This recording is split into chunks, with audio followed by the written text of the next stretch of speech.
And then it's tariff. Because tariffs are going to make us rich as hell. It's going to bring our country's businesses back. To see how these tariffs will impact Japan and Americans buying cars.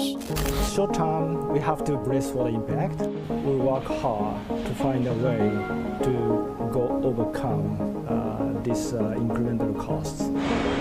Those incremental costs at the moment are huge. 5 of Asia's biggest automakers are doubling down in the United States. And Detroit, the city once crowned the motor capital of the world, is experiencing a remarkable renaissance. In 2025 alone, more than 38,000 American workers gained new jobs as production lines roared back to life and new plants opened across the Midwest. Families that once feared economic uncertainty now enjoy steady factory paychecks and a future filled with opportunity. The economic benefits extend to consumers as well. New car prices have stabilized and even dropped by 2.0 to 5.0, giving millions of Americans access to reliable, affordable vehicles manufactured right here at home. Meanwhile, north of the border, Canada watches as investment flows south. The same companies that once considered Canadian alternatives are now pouring money and resources into American cities, reshaping the balance of power in the North American auto industry. So, the question becomes clear. Why would 5 industry titans recommit so decisively to what has become the most attractive car market in the world? Before we dive in, don't forget to hit that like button. A simple like helps push this video to more people who need to see it. And at the center of this resurgence, one name stands out above the rest. The automaker that once ruled American highways with unmatched dominance. For decades, it was the best-selling foreign brand in the US, a symbol of reliability and trust. In 2025, that very giant has become the prime beneficiary of Trump's strategic 25% tariff policy. The numbers tell the story of remarkable growth. Profits are projected to reach nearly $19 billion in a single fiscal year, an amount that represents unprecedented expansion. The company's ambitious electric vehicle program, once hampered by foreign competition, is now thriving with massive new investments in American manufacturing facilities. Supply chains that once stretched across continents are now anchored in the heartland,